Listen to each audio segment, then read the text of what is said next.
All right, well, welcome back. We are in week 3, so this is day 15, and this week we're going to talk about joy.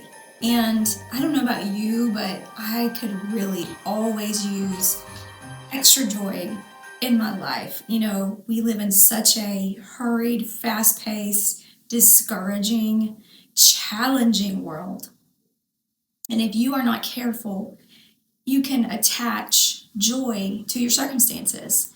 And that's not the way that we're called to live as Christians. We're actually called to be joyful in all situations, in all circumstances.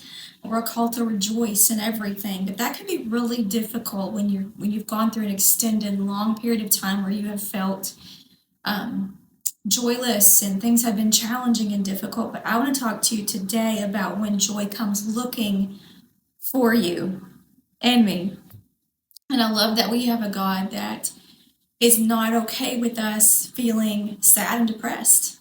I mean, that is a choice sometimes, right? It is always a choice to feel that way, but He wants us to experience joy. It's part of our birthright as a believer to have joy, to have peace. We talked about peace last week and the week before, hope. These are all part of the fruits of the Spirit, the fruit of the Spirit of the Lord, but joy is such a beautiful part of who He is, and it's our birthright as believers. So, joy doesn't have to line up with your circumstances. It comes looking for you, but here's the thing: it's found in the person of Jesus. It's found in the presence of God. We don't actually have to go look for joy. We just have to draw near to God and realize that He wants us to experience joy. So, joy in Scripture, joy is always connected to God drawing close. Joy isn't something that we reach for, it's something that finds us when our heart is open to God. I love what Psalm 16:11 says, in your presence is fullness of joy. So that's where we discover and really experience the joy, is in the presence of God. So maybe you haven't felt joyful in a while. Maybe life has felt heavy for you, but joy isn't intimidated by heaviness. God's not intimidated by discouragement and heaviness.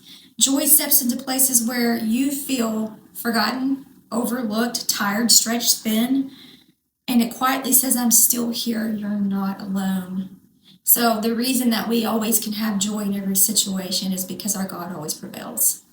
And once we step back into these moments of encountering the presence of God, we feel lighter, we feel joy, we feel hope again because we know our God never loses a battle. He's already won them all. We're just walking it out. So I want to encourage you today, if you feel joyless right now in this time of year where we should have joy, maybe you've been stretched too thin all year long, I want to encourage you to take some time to just rest in the presence of God today, to intentionally seek Him out. And I promise you, in His presence is fullness of joy, and you will experience joy. I hope that helps you today. Have a great day, and I'll see you tomorrow.